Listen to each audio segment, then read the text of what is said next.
This is a Fox News alert. Major breaking news tonight on multiple fronts. The Mueller memos are out. Paul Manafort accused of lying to investigators. Michael Cohen will spend significant time in prison. And yet, bad news for the left. No evidence of any collusion, nothing. And what the left is claiming isn't true. We'll prove that in the course of our hour tonight. We've been saying this for months. Trump-Russia collusion has been, remains a hoax. We now have evidence. Meanwhile, disgraced former FBI Director James Comey testified today on Capitol Hill. He wants you to believe that FISA abuse never happened. We're going to show you how his shocking, indignant remarks are actually proven wrong. And we'll also tell you who does need to be prosecuted as soon as possible. It is now day 569 of the Mueller witch hunt. And yes, what we've been telling you about our two-tiered system of justice has never been worse. We start tonight, a lot of breaking news in our opening monologue. All right, we have major developments tonight from the Mueller witch hunt. Here's what you need to know. First, the special counsel's memo on Paul Manafort is out. It is heavily redacted. We do know, however, that Robert Mueller believes that Paul Manafort breached his plea deal and lied to investigators, all surrounding alleged crimes, none of which have anything to do with President Trump, none of which have to do with Russia or anything to do with collusion. Instead, a source with knowledge of the investigation tonight telling Fox News that much of the redacted information likely includes potential criminal allegations, we are told, against Tony Podesta. That would be John Podesta's brother, Democratic lobbyist. John Podesta, of course, the Clinton campaign chair. Absolutely nothing. Now, we're talking about in the Manafort case, tax evasion, other charges, bank loan applications dating back to 2007. White House Press Secretary Sarah Sanders issued this statement. It said, quote, the government's filing in Mr. Manafort's case says absolutely nothing about the president. It says even less about collusion. It is devoted almost entirely to lobbying related issues. And I'll add, long before Paul Manafort ever met Donald Trump. And also breaking today, two separate sentencing memos were filed against one-time Trump attorney Michael Cohen. First, the Southern District of New York completely rejecting Cohen's pleas for leniency, writing that, quote, a substantial term of imprisonment is warranted. Then the memo continues, Cohen's decision to plead guilty rather than seek a pardon for his manifold crimes does not make him a hero. In exchange for Cohen's guilty plea, the prosecutors recommended only a slight reduction to the suggested 5-year prison sentence. And meanwhile, the next memo from the special counsel, well, that focused on Cohen admitting that he lied under oath to the federal government, writing, quote, the sentence imposed should reflect the fact that lying to federal investigators, in fact, has real consequences. Let's be clear. The one thing that these two filings have in common, nothing to do with Russia or collusion at all. Zero evidence in any of these documents of Trump-Russia collusion, zero. Now, today, the president, he applauded the ruling. He tweeted, quote, totally clears the president. Thank you. And the president's attorney, Rudy Giuliani, called these findings, quote, complete exoneration of the president. They have nothing. We are very happy about it. And President and Giuliani, they're right about this. Legal scholar Alan Dershowitz, very passionate tonight, echoing a lot of these sentiments, including, by the way, saying, don't ever think about making a deal with Mueller because it's not going to work out too well for you. Take a look. Right now, it does not sound like it's good news for Mueller. It doesn't sound like in Cohen they have found a witness that will give them the key to the kingdom. So far, the only solid evidence that he has provided is the campaign contribution issue, and it's a very, very weak case. Oh, so tonight we have two men facing years behind bars. A third, George Papadopoulos, was released from prison today after serving his 12-day sentence for lying to Mueller's investigators. Meanwhile, we had earlier in the week American hero Michael Flynn. Well, he pled guilty to lying to investigators and will become a convicted felon, but only after his reputation and his finances were totally destroyed. And the question is, for what? When you read these documents, we hear about taxi medallions, fraudulent loan applications, tax evasion, lying about a potential project in Moscow that never got off the ground, and whether they stopped talking about it in January 2016 or June in 2016. Wow, the horror. How will America ever recover? Clearly, an election was stolen by all this information. After months of intense investigations, millions and millions and millions of your dollars spent, seedy perjury traps, legal coercion, we have absolutely no evidence of any wrongdoing by the President of the United States. And then you ask yourself this question: do you feel safer tonight? Do you feel safer that a low-level campaign volunteer, he spent his 12 days in jail for allegedly lying to the omnipotent Robert Mueller? Do you feel safer that an American military hero, Lieutenant General Flynn, that he had to sell his house to pay his legal bills? Oh, the thanks one gets for 33 years of service to his country, 5 of those years in combat. By the way, neither Comey, McCabe, Strzok, or anybody in the FBI thought he lied. But, of course, they put the screws to General Flynn, and he had to compose a lie about lying, and he did it to protect his family and to get out of the mess economically that they were putting him in. Do you feel any safer tonight that Michael Cohen is going to go to prison for a significant amount of time? Let's see, for lying to Congress, lying on a bank loan application, taxi medallion loans, not paying taxes? Do you feel safer knowing that Manafort might spend the rest of his life behind bars because of, again, tax fraud and lies on loan applications? Had nothing to do with Russia years before he met Trump? Do you feel safer that everyone surrounding the president is seemingly targeted and those on the left get away every single day scot-free? Is that the America we want to live in? Take, for example, fired FBI Director James Comey and what we learned this week about him. The Hill's John Solomon reporting we now have email chains that prove that Comey and others in Obama's DOJ, that they actually knowingly committed fraud on a FISA court, and they used Hillary Clinton's bought and paid for phony Russian dossier, the bulk of the evidence in their FISA applications, in their case to obtain a warrant to spy on a Trump campaign associate by the name of Carter Page. Well, they did all of this, we learned this week, knowing full well that the intel community did not trust the contents of Hillary's bought and paid Russian dossier. In other words, they knowingly committed fraud on the FISA courts. Not once, not twice, not 3, but 4 times. Where's that investigation into Jim Comey and Sally Yates and Rod Rosenstein and everybody else that signed on to those FISA applications, giving judges fraudulent, unverified, uncorroborated Russian lies, not telling the judges that it was directly paid for by the opposition party candidate to spy on an opposition party? So today, Comey testified behind closed doors on Capitol Hill. His attorneys allegedly ran cover for him and prevented him from answering any tough questions. And during a subsequent press conference, arrogantly, he's brushing off any charges that his FISA court conduct was wrong and illegal and disgusting. But I want you to think of this. Remember, he's the guy that signed on to that first warrant. That was in October of 2016. But that means he had to verify it was true. That meant he verified it. That means he corroborated it. That means he's standing behind it. But yet in January at Trump Tower, he told Donald Trump, then president-elect, that it was salacious and unverified. Watch this. I have total confidence that the FISA process was followed and that the entire case was handled in a thoughtful, responsible way by DOJ and the FBI. I think the notion that FISA was abused here is nonsense. Not even Christopher Steele believes his own dossier, and he's still defending it. The bulk of information used to get warrants to spy on Americans. Is that a little more important tonight? I would think it is. We all know the dossier was and is a debunked lie. Comey never verified it. Nobody verified it. Nobody corroborated Steele's so-called evidence. Steele himself wouldn't stand by it when questioned under oath in an interrogatory down in Great Britain, even after it was used to obtain a FISA warrant, even when he said it was salacious and unproven months after they had the FISA warrant in place. And James Comey, I guess he'll sleep well tonight, knowing that our 2-tier justice system will likely never hold him accountable. So too will these liars. People that lied under oath, well, Michael Cohen's in trouble tonight because of it.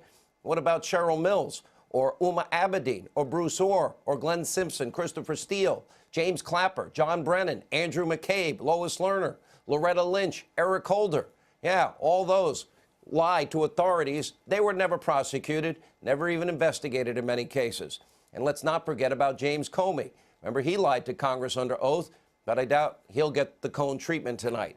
And then you have the king and queen of corruption, Bill and Hillary Clinton, from mishandling top secret, classified information, obstructing justice, what? Deleting subpoenaed emails, acid washing hard drives with bleach pit, busting up Hammer's devices, phones and Blackberries, leveraging their political positions in order to rake in millions of dollars. The Clintons tonight are perhaps this country's most corrupt politicians, and they have never, ever, ever been held accountable. But that might be about to change. John Solomon, breaking news right here on this program last night. Federal authorities received whistleblower information in 2017 alleging that the Clinton Foundation of a whole bunch of wrongdoing. Congressman Mark Meadows has confirmed that the whistleblowers have, in fact, turned over hundreds of foundation documents to lawmakers and potentially now shedding light into the Clintons' cloud of corruption. We're talking about information surrounding quid pro quo promises made to big donors while Hillary Clinton was Secretary of State, and the commingling of funds with the foundation and the Clintons' private money, and so much more, including one glaring example when Hillary Clinton, as Secretary of State, remember this deal, signed off on sending 20% of our uranium, the foundational material for nuclear weapons, to Vladimir Putin. And by the way, this occurred as the Clinton Foundation was receiving millions and millions of dollars from the chairman of Uranium One and all the banks involved. Now think about this. We knew that Putin had an operatives inside the United States. William Campbell was a spy within that network, identifying bribery, extortion, kickbacks, and money laundering. And guess what? Robert Mueller was the FBI director. And in the end, Putin not only got the foothold into our uranium market, the deal happened, and none of those people got in trouble. But the Clintons got their money. They got the kickback to the foundation in terms of millions and millions of dollars. So tonight, an investigation we now know, as of yesterday, is ongoing. And I've said over and over, it is time in America, if we care about our constitutional republic, that we end a two-tiered justice system, that we have equal application of our laws and equal justice under the law. And now we do have more good news. A federal judge just today agrees with me. Judge Royce Lamberth, who's overseeing Judicial Watch's Freedom of Information Act lawsuit that involves Hillary's secret server email saga. Well, he dropped a major bombshell this week about just how far the government is willing to go to skirt transparency laws, writing, quote, "At best, the state's attempt to pass off its deficient search as legally adequate during settlement negotiations was negligence born out of incompetence. At worst, career employees in the state and justice departments colluded to scuttle public scrutiny of Clinton, skirt FOIA, Freedom of Information Act, and hoodwink this court." And he didn't stop there, calling the Clinton email affair, quote, "one of the gravest modern offenses to government transparency." This judge has now ordered additional fact-finding in the case, but this is massive news, and we'll continue to keep you updated. All right, here to go through all of the day's news, Fox News contributor and, of course, investigative reporter Sarah Carter, the author of the #1 New York Times bestseller, The Russia Hoax, The Illicit Scheme to Clear Hillary Clinton, Frame Donald Trump, Fox News legal analyst Greg Jarrett. The one thing as I read through this, we got a lot of interesting things here. We got a lot of really big sins, like, and by the way, don't lie on a loan application. And if you owe the taxes, pay the taxes. That's my advice. Because obviously you're going to get in a lot of trouble. And when you read these things, you say, okay, people did wrong things here. But none of it, not one bit of it, Greg Jarrett, has to do with Trump, Russia, and collusion. And it seems that the media is only fixated on one thing, and that was Michael Cohen's payment as it relates to Stormy and Karen McDougal, as somehow we now have a campaign finance violation. Well, I've got a whole list of them here of Obama and a bunch of other people that committed them too. And they're civil penalties. They're not criminal cases. Why? Because to prove a criminal case of campaign violation, you have to prove that the candidate knowingly violated the campaign election laws, and prosecutors rarely are able to prove that because most people in America, candidates especially, don't even understand the incredibly complex laws. There's two things we learned from these memos today. One, in all three of them, there is no reference to Trump-Russia collusion to win the election. And the other thing we learned is that people like Manafort are refusing to tell Bob Mueller what Mueller wants to hear. In other words, if you don't abide by this Russian hoax, then we're going to throw the book at you and come after you with a vengeance. You know, Sarah, people say, well, why do you compare all the things with the Clintons? Because we know she violated the Espionage Act. It is the single biggest slam dunk case on obstruction of justice. We know that Comey and Strzok wrote an exoneration before they ever investigated. Then Strzok wanted and expected Hillary to win $100 million to zero.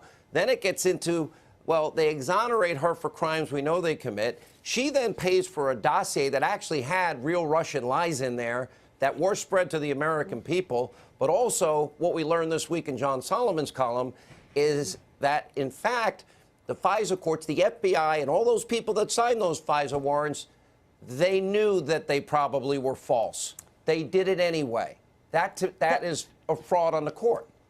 That's absolutely right, Sean. What we have learned over the last nearly 2 years of investigations, both John Solomon and I, as well as congressional investigations, is one thing, that the special counsel was appointed to investigate a non-crime. There was no crime there. And what was out there was actual crimes and potential crimes over the last 2 years that have unraveled from Uranium One and the testimony given by William Campbell about the dealings both with Clinton and the Clinton Foundation, and now the stories that have come out that John has put out there that are incredible, that there's hundreds of pages of documents that a whistleblower has turned over to Congress, several whistleblowers. We also know that General Flynn, I mean, incredibly, did not lie to the FBI agents. That came out of Comey's own mouth. Yet, for some reason, Mueller was able to twist his arm and get him to admit to one count of lying so that he could drag this honorable man, this hero, through the ringer and, take away his ability to defend himself publicly. What we need now, though, is a special counsel, a second special counsel to investigate this. And this is coming from lawmakers on the Hill, from attorneys who have been very well read on this issue. Whether William Barr, whether he gets nominated, becomes the new attorney general, whether he will appoint a second special counsel is vitally important now, because the American people deserve to know the truth, and the people who violated the laws, including the Foreign Intelligence Surveillance Court, when they violated both the FBI and the DOJ to get that warrant on Carter Page, need to be held accountable, and it needs to be investigated. But this is the thing, Greg, we talk about Uranium One. William Campbell was, we had a spy inside of Putin's network, okay? Sure. We still allowed, even though we knew, he's reporting back bribery, kickbacks, money laundering, and all sorts of other crimes to the FBI. Right. They don't act. The deal actually goes through with Hillary's permission. Money from people involved gets sent back to the foundation. That's Russia. Russia got our uranium. Okay, nobody seems to care. And the Clinton Foundation got $145 million from Russian sources related to that company. Serious money. And Bill Clinton got $500 million. Then we got the dossier. Right. Bought and paid for Russian lies. And it looks like James Comey is the only person on earth that believes that two hookers were urinating on Donald Trump's bed in the Ritz in Moscow. Right. Okay, Steele doesn't even believe it, but Comey apparently does based on some of his words today. So you go through this, we've got loan application lies, we've got taxes that weren't paid, we've got campaign finance violations, process crimes like lying to the FBI. But yet we have real Russian lies that the other candidate paid for.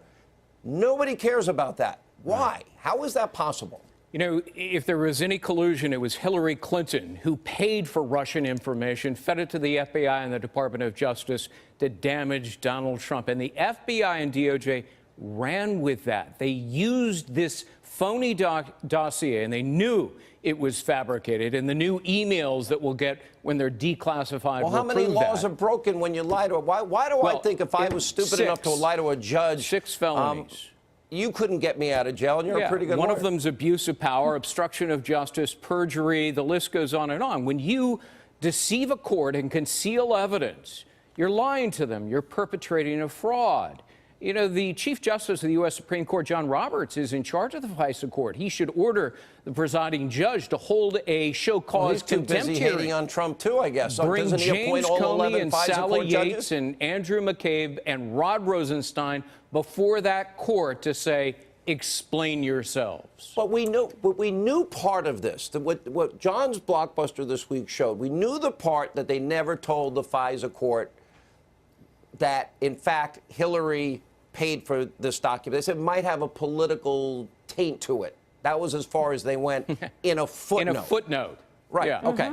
So now we know that our intel community had real problems with the dossier. Turns out Christopher Steele, in the end, wouldn't even stand by it. Right. So they go before a FISA court, not once, not twice, not three, 4 times, Sarah. And That's right. they're using information that they didn't verify or corroborate. Not only that they suspected was false from the beginning. Why? Absolutely. For Russian lies.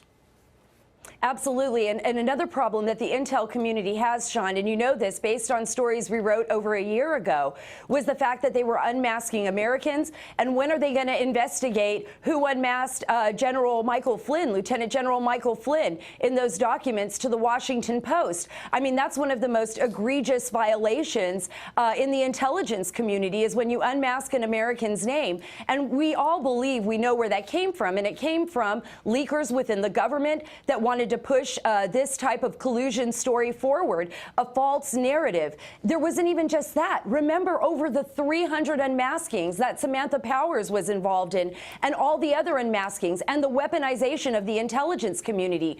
These are egregious acts that basically violated the foundation of our Constitution and what we stand on principle. So let me the only thing we can do.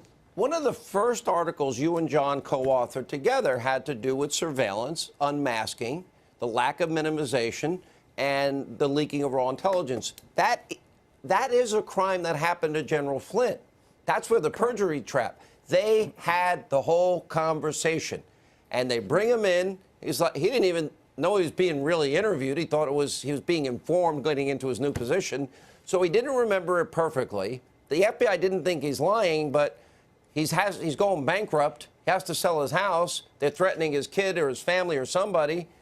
And I'm wondering, what was the increase in surveillance? Wasn't it some 300% in 2016? Yes, it was over a certain amount of years. And then the Obama administration themselves had to come forward to the courts and admit that they were doing this. And then they secretly tried to bury it. But let's remember this, that when the FBI agents interviewed General Flynn, they went back and they notified the FBI, including Comey and Andrew McCabe, that Flynn did not lie at all. In fact, he gave them information that he didn't even know they knew. So he was even more than forthcoming with them. So the American public really has to think about what happened here and what can happen to them if something like this happens again, because it shouldn't be allowed to happen again, and people should be held accountable.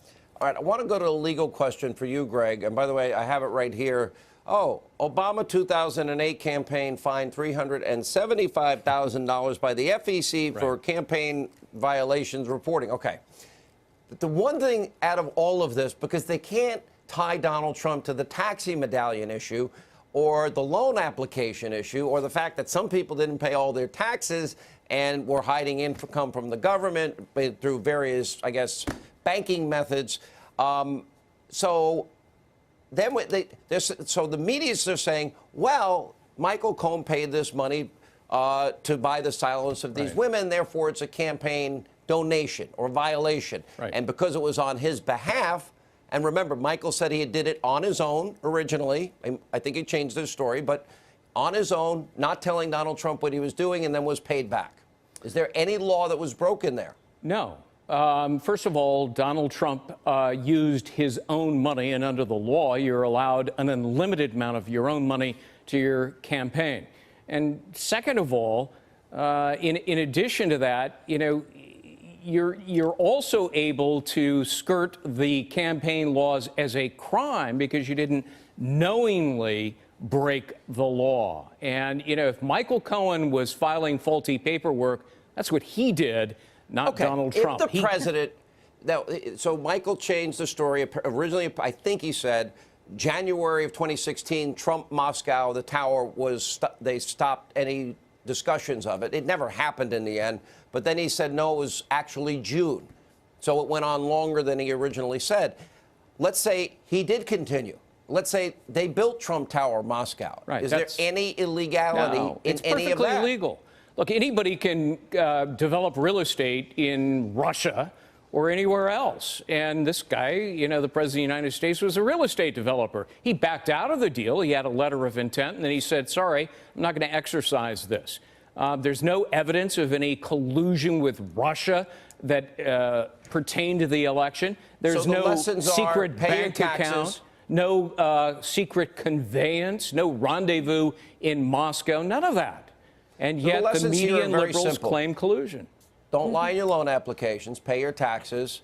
And if Robert Mueller offers you a deal, don't trust him, because didn't get Michael Cohen a whole lot, did it?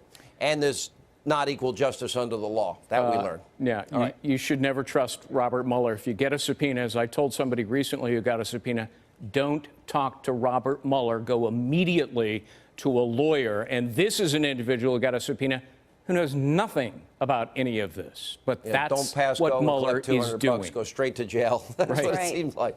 All right, guys, good to see you.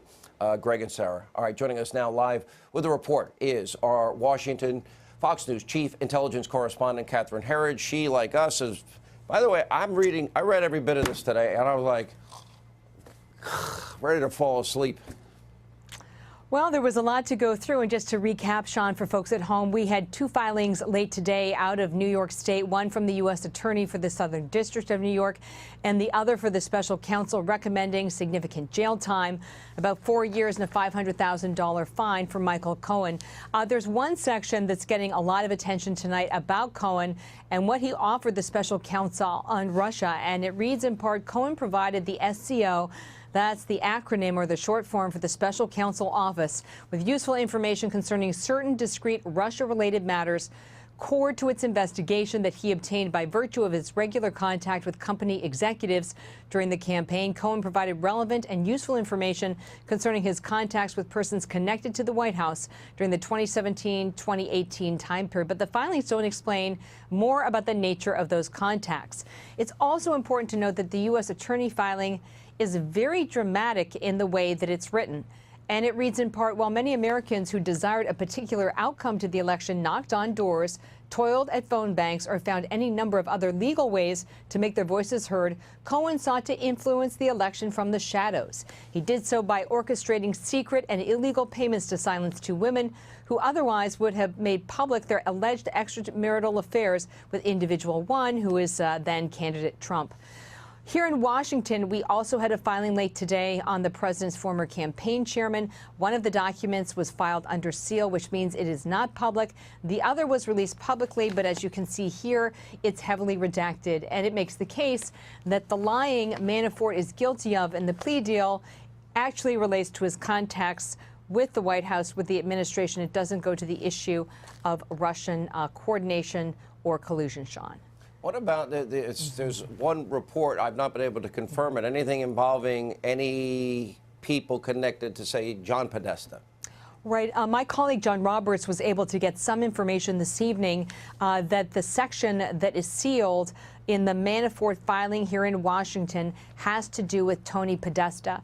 Tony Podesta was doing lobbying work with Paul Manafort with the Ukraine. I also understand from the reporting earlier this week of the Associated Press that the Special Counsel has been looking at Greg Craig, a former White House counsel under the Obama administration. Correct me if I'm wrong on that designation. But the bottom line is it does appear the Special Counsel is looking at Democrats and what's called a violation of FIRA, which is the Foreign Agents Registration Act. A lot of people have been asking whether the Special Counsel was going to apply the laws equally in this case. We at least see perhaps some indications that they're looking at Democrats. And if I could just finally on James Comey, because this was a big story today, but kind of got buried in the avalanche of filings late in the day.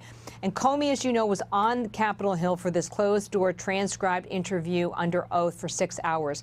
This is an extraordinary situation where an FBI director is brought back to the Hill, put under oath for a transcribed interview because the lawmakers, in effect, they're on the Republican side, really don't trust him. I mean, I don't know if there's an easier way to say it, but they didn't trust him enough. They wanted that transcribed interview. after the session, he got a number of questions which frankly seemed to me like softball questions and didn't really go to the issue of the Clinton emails and the disparate handling of that case opposed to other federal prosecutions, and then also the Russia case. And let's just take my question I got to him on whether there was evidence that there was FISA abuse or the misuse of the surveillance process during the 2016 election. I have total confidence that the FISA process was followed and that the entire case was handled in a thoughtful, responsible way by DOJ and the FBI. I think the notion that FISA was abused here is nonsense. The question was about whether he had total confidence in the dossier and its use to secure that surveillance warrant. And as you know, Sean, by the time he briefed the incoming president in January of 2017, that dossier was still unverified at that time, so that's 3 months after the initial application. The great thing about the deal that was brokered today between Comey's lawyers and the lawmakers on Capitol Hill is that this transcript is going to be made public, and this will allow individuals to test the statements that they heard today from Director Comey, that he answered the questions, that there was really nothing about Russia, only the emails, and that there was no problem with the FISA or the surveillance warrant process. And it will also allow us to test the statements of Republicans that a government lawyer really ran a lot of interference and shut down critical lines of questioning, Sean. You know, so much here, though. I mean, if you look, Catherine, remember Christopher Steele in that interrogatory, he wouldn't stand by his own dossier. So if it was as the Nunes and as the Grassley-Graham memos say, the bulk of information in the FISA applications came from that dossier and its own author doesn't stand by it, then one has to question if this email chain does exist, as John Solomon reported this week, that said directly that James Comey's name was on it. Did they verify it, and when? And what did they verify? What part of it was wrong? And if it was the bulk of information, was a fraud committed on the court? Also, one other question. Why didn't they tell the court, the FISA judges, that, in fact, Hillary had bought and paid for that FISA warrant when it was just a mere footnote in the FISA application? So we're going to get a lot of good stuff, I think, in that transcript. We'll see what questions were avoided and whether there were legitimate reasons. Right? That was the plan, but I think there could be a little bit of foot dragging. There was a Justice Department lawyer in there, a government lawyer, and there may be issues about redactions, and both sides will want to be clear that the transcript is accurate, right, before it goes out. Well, but there's going to be a lot of good stuff. You can test what everybody said today and see if that really was an accurate portrayal of what went down inside that closed-door session. All right. Thanks for taking us inside. Catherine Herridge in Washington tonight. Thank you. Joining us now with reaction, former Clinton pollster advisor Mark Penn, California Congressman Darrell Issa, Fox News contributor Tammy Bruce. Good to see you all. Congressman Issa, you were in there. Hopefully we'll get the transcript tomorrow. I just went over the problems with these FISA applications. Is it true the bulk of information came from the dossier that Christopher Steele doesn't even stand by? That's exactly right, that it not only came from the dossier, but as you know, Christopher Steele hasn't been in Russia in 20 years. So even the people, the unknown people responsible for it, could easily have, in fact, been agents of the Russian government, which would mean that Hillary Clinton is the one guilty of the so-called collusion. Well, that's a great irony there. You have been very critical, Mark Penn, of this process from the get-go here, as you should be. I believe if we have a dual justice system, I'm looking at taxi medallions, I'm looking at loan applications, I'm looking at tax violations. I'm not seeing any collusion here at all. This has gone so far. But I do see issues with Russia with Uranium One, and that is that we had a spy within that network. And we did have a lot of money kicked back in the end. Then I do see issues with this dossier because it's full of Russian lies. And the FBI used it as the basis of the FISA applications. And in fact, they never verified it. What James Comey just said is false because we know they didn't verify it because Steele doesn't stand by it. Well, I typically urge all Americans to read the dossier because anyone who actually reads the dossier understands that it's a joke document. It's a document filled with nonsense that couldn't possibly be true, that almost reads like an April Fool's joke. And now that we've spent, I don't know, $30 million,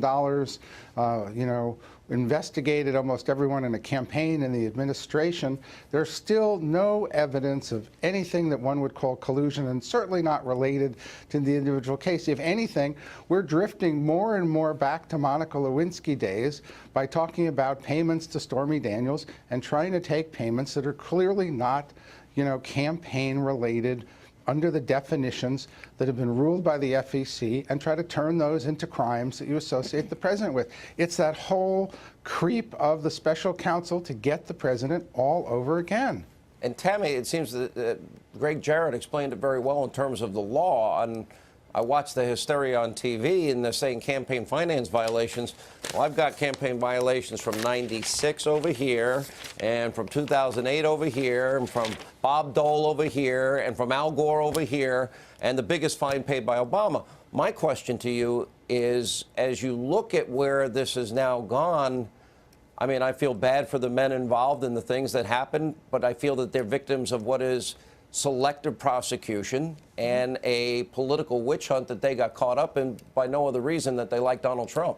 Well, look, this is why we're nervous when there's more regulations and more laws, because we pretty much wake up in the morning as Americans and we're breaking some kind of a law, but then it's selective about how it gets applied, but it's always kind of hovering over you. This entire dynamic, ranging from the dossier to what Catherine Herridge described about their writing and the filing that they just did, is fan fiction. And we're talking about criminal justice reform on one hand from the Trump administration, of course, and the American people see this fraud, this hoax being unleashed upon people in Washington, but we experience it also at the local level in our daily lives, whether it's the disenfranchised or people of color. This is a very chilling event. Americans recognize it. They do not like it, and it's up to the president to make sure this dynamic remains clear to the American people about what's happening to them. He can still release the applications, the Gang of Eight information, the 302s, and the email chain. Do you believe, last question, Darrell Issa, we just had comments from James Comey. Do you believe what he said about the FISA warrants was accurate, or did he lie? Well, he's certainly inaccurate. The idea that these things were anything other than falsely granted based on deceiving a federal judge is more laughable than what Mark said about the dossier itself. Ultimately, this dossier is what got them into a business of looking for a crime that didn't happen. Unbelievable. All right, thank you all. Yeah, appreciate it. When we come back, Congressman Mark Meadows revealed today, well, what did he reveal that should have the Clintons very worried tonight? Doug Schoen, Larry Elder will examine that as this busy news night continues. We're glad you're with us.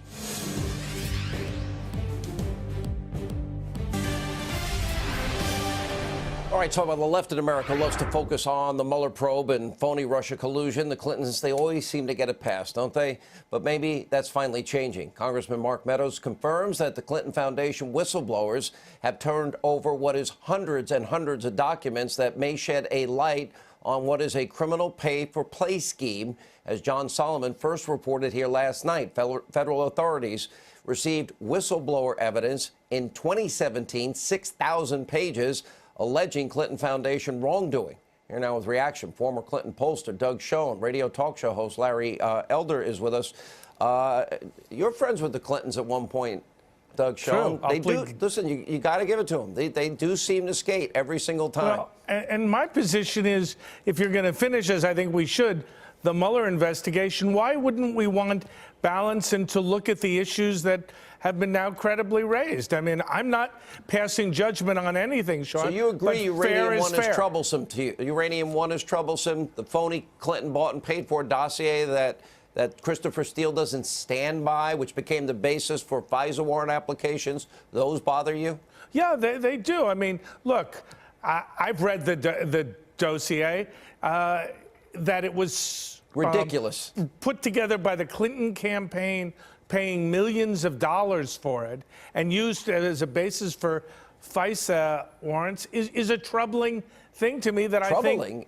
Well, it is. The guy that wrote it doesn't stand by it.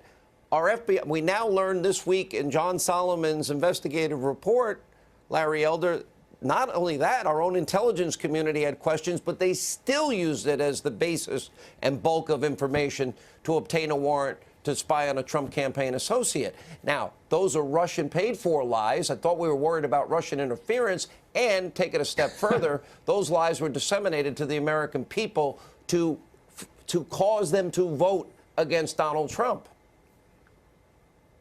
Well, that's right. And it's becoming increasingly obvious, isn't it, Sean, that this whole investigation started with this bogus dossier. And I'd like to point out people are defending the Mueller probe by arguing, well, he's gotten about 8 or 9 convictions so far.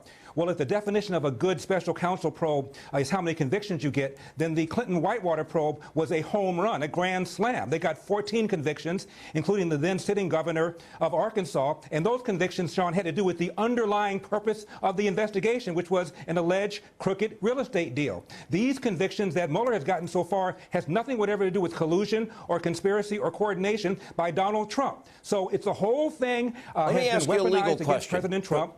Because people forget that you're a lawyer. I do not forget my friends that are lawyers. I might need them one day. But this is important. Greg Jarrett talked about this. Yeah. So I watched some of the media tonight, and they're claiming campaign finance violations. Number one, Greg Jarrett rightly points out it would be civil in nature. Number two, Michael Cohen's original story was that he did this without the knowledge of Donald Trump, on his own, with his own money. Acting in a way he thought, as his personal attorney, that his client would want him to act. Donald Trump did pay him back the money, and so on and so forth. But as Greg pointed out, it's civil, A. B, the president has the ability to spend there's no limit to the amount of money he could spend as a candidate running for that office. Yeah. How is that a crime? Well, that's what I agree with his analysis. Look, it's not a crime. What did Bill Clinton say? Everybody lies about sex. The idea that Donald Trump would not want people to know about his relationships is no surprise. Is it a crime? No, it is not a crime. Last word, Doug. What I would say is, if anything happened to Donald Trump after the Access Hollywood tape came out, his vote went up. So figure that into your equation. I don't know how to interpret that, Doug Schoen. I'm not even going there. All right, good to see you both. When we come back, we're going to show you how the Destroy Trump media, their insane reaction to today's court filings. Here's a hint. They were downright giddy, putting their liberal spin on all of it. Sean Spicer, Joe Concha will analyze a very corrupt media, an abusively biased one. That's our job. We'll keep them honest next.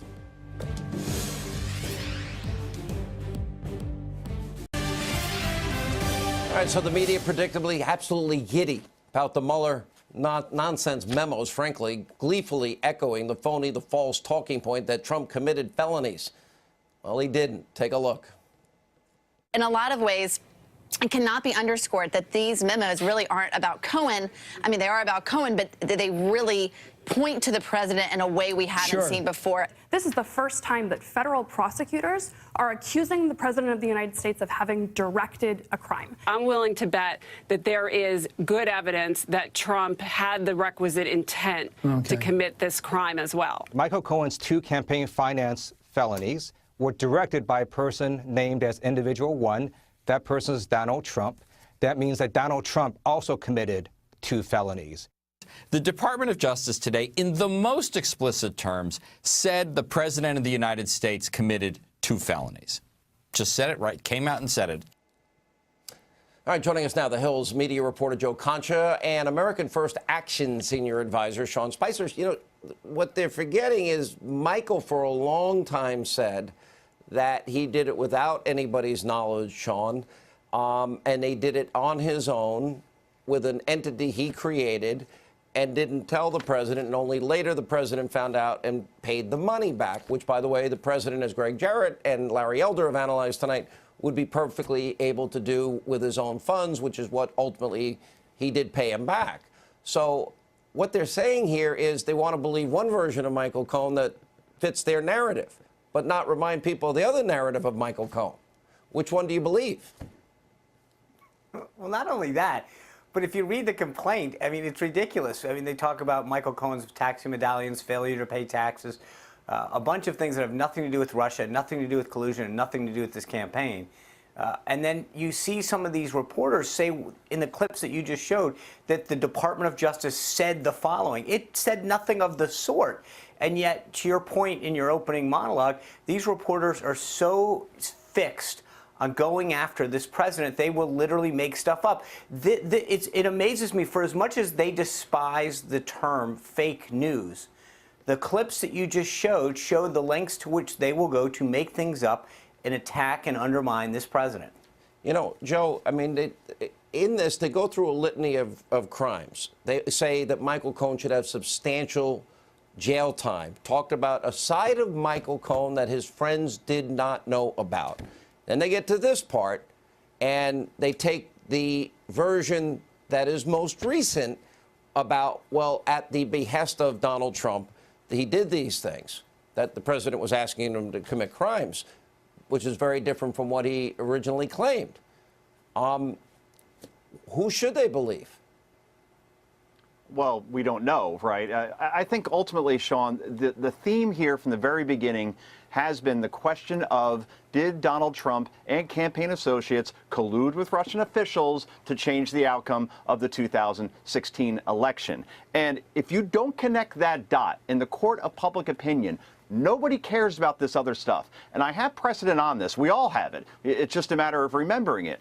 Remember, during the 90s, Bill Clinton wasn't being investigated for his affair with Monica Lewinsky. It just kind of creeped in that direction. And then when he committed perjury about that affair, and then he was impeached over it, and obviously he wasn't removed from office, you need two-thirds of the Senate. Just to be clear, that was about the Paula Jones lawsuit. Yeah.